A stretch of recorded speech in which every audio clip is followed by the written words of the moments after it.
What's up guys, Everything Apple Pro here. Very exciting day for Apple today. They announced the new iPhone 8 and 8 Plus, as well as the new iPhone 10 10th Anniversary Edition. So in this video, I wanted to give you guys a very in-depth look at these devices, how they compare to one another. If you guys were on the fence about whether or not it's worth $300 or $400 extra to go for the iPhone 10, and in which way it's better, which way it's worse, I'd like to cover all of that in this video, give you guys a better idea about which device is better suited for you. So we're going to be covering everything from software features to hardware and everything in between. So let's get to it. Which device is better suited for you? I'd like to start with what is the same with these devices, because that list is smaller than what's different. So the build, from the outside, these are pretty strikingly different. I mean, one is much bigger than the other. This one fits in the palm of your hand.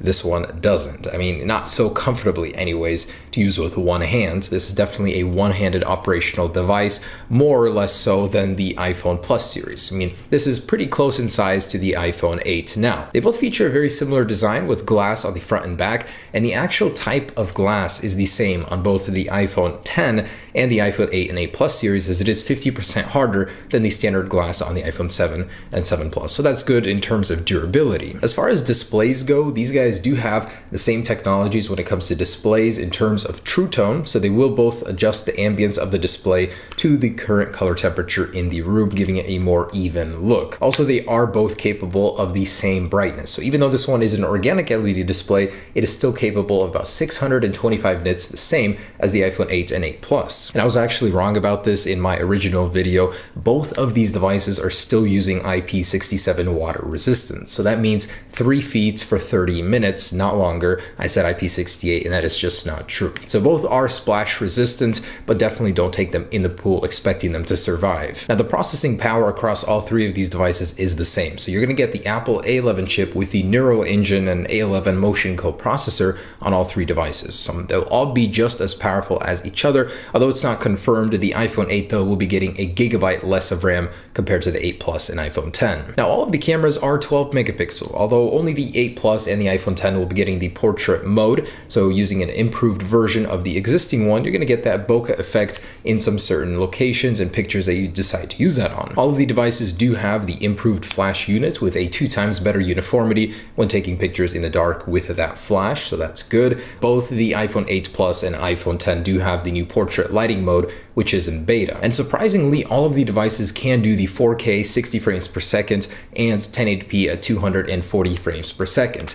Now, on the front of the device, all three cameras do have the same 7 megapixel sensor, although the iPhone 8 can do the portrait mode on the front and the N-emojis, which we'll get into in just a second, which the others cannot. All of the devices do have the 64 and 256 gigabyte storage capacity, and all of them do have the Qi wireless standard for wireless charging, and all of them do have fast charging. So that's 30 minutes will give you about 50% battery life. That's pretty good for an iPhone. So that is where the similarities end. I decided to do what's the same so you guys get a general idea of where they stand. But how are they different? The most obvious one is going to be the display, the overall form factor of the devices. Before I get into that though, the borders are different. This one is stainless steel. It's going to be a tougher metal. It will resist drops a little bit better. As you know, with an aluminum device, when you drop it onto concrete, you get this gouge. It's a very soft, a little softer metal than stainless steel, but aluminum 7000 is pretty durable. Just if you drop it from pretty high up, you'll get a dent, you'll get a gouge. The colors are also different. On the iPhone 8 Plus, you're going to get the silver, the space gray, and the new gold color, although in this one, it does not have a gold color. So you only get a silver and space gray option. So comfort-wise, these are going to be in a different class. The Plus series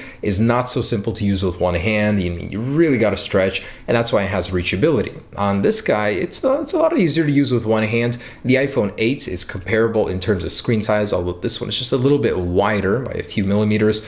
This one does not have reachability. Instead, you have to go all the way up in order to bring down your notification center and control center. So on the left, if you swipe notification center, on the right, this control center on the actual display. On this guy, it's just a one swipe to get to the cover sheet or notification center as we used to know it in iOS 10. The iPhone 10 will be the thickest of the bunch at 7.7 millimeters, the iPhone 8 Plus at 7.5, and the iPhone 7 at 7.3. Not a very big or bad difference, but Apple has made these devices just a little bit thicker to accommodate accommodate more internals, more battery life. So back to the displays. Obviously on this one you get a full bezel-less experience, top to bottom, edge-to-edge displays with a cutout for the top sensor bar. On the 8 Plus, it's a more conventional square, so nothing too exotic. But the actual display technology is different. You get organic LED display on the iPhone 10, which means an infinite contrast ratio. The blacks are pure black as each pixel can be turned off individually. It's a really impressive screen technology. Colors are going to be a little bit more vibrant. In general, it's just a better display all around. Not to mention the PPI, or the sharpness of the display,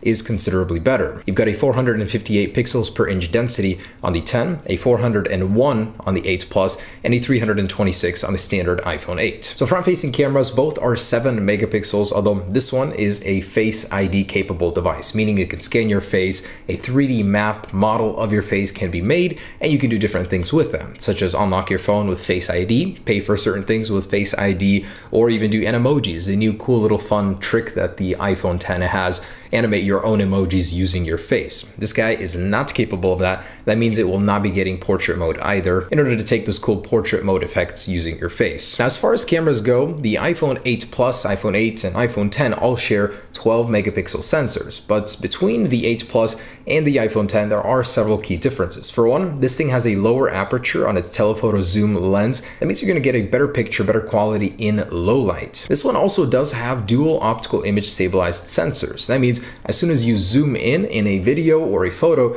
that image will be stabilized, where on this one, that's not the case. It's a lot more juddery. So if you do a lot of zooming, a lot of moving during that zooming, this one is going to be the better choice for you. And a couple of other things. So the whole Face ID versus Touch ID thing. The iPhone 8 and 8 Plus have second generation Touch ID, so same as the iPhone 7 and 7 Plus. Extremely fast, very convenient. You don't have to be looking at your phone to unlock it every single time. Just from the stage demo where Face ID was used to unlock the iPhone 10, it seemed a little bit slow. You had to be looking directly at the iPhone in order for it to be unlocked. So convenience-wise, it seems like there's a little hindrance there already. If you're used to the completely free, no boundaries Touch ID system where you can go ahead and unlock your phone while it's in your pocket without looking at it, that's definitely going to be more of a convenience factor there. I'm sure Face ID will improve with time, but right now it just seems a little bit slower than Touch ID, a little bit less convenient. And actually in the video demo, the video was cropped. Your games will be cropped. The sensor bar literally obstructs a portion of your content, whether you're viewing video or actually playing games. It was a little interesting for me to see that from Apple. I thought they would have cropped the top and bottom with black bars, but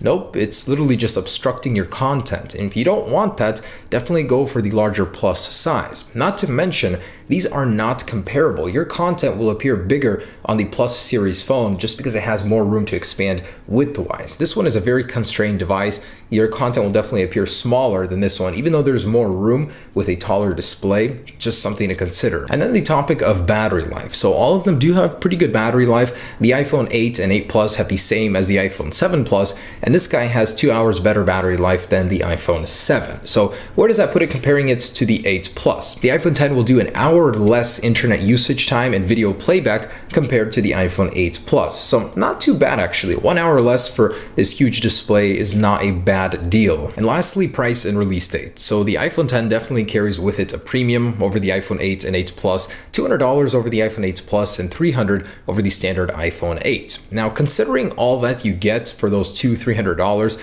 it honestly isn't unreasonable. The Samsung Galaxy Note 8 starts at about $930 to $960, depending on which carrier you have. And although it does offer a lot, the iPhone 8 is still in that category, and it does some stuff that the Galaxy Note 8 can't even do. So definitely not a bad buy, although I totally understand why some people would not be willing to dish out more money for it. The iPhone 8 and 8 Plus series definitely do have a lot in common with the iPhone 10, but just holding these devices, man, you can definitely tell this is in a league of its own. That display, that design, it's unlike anything you've ever seen from Apple before. So personally, $300 in order for me to get this over the standard iPhone 8, I will do that any day. I just honestly think a device like this, 64 gigabyte entry model, Man, they should have done 128. That just seems penny pinching right there for me, and 512 top end model. And lastly, release date and ease of access to these devices. The iPhone 8 and 8 Plus will be mass produced. They're definitely not a huge departure from the 7 and 7 Plus in terms of design, so it was a lot easier for Apple to make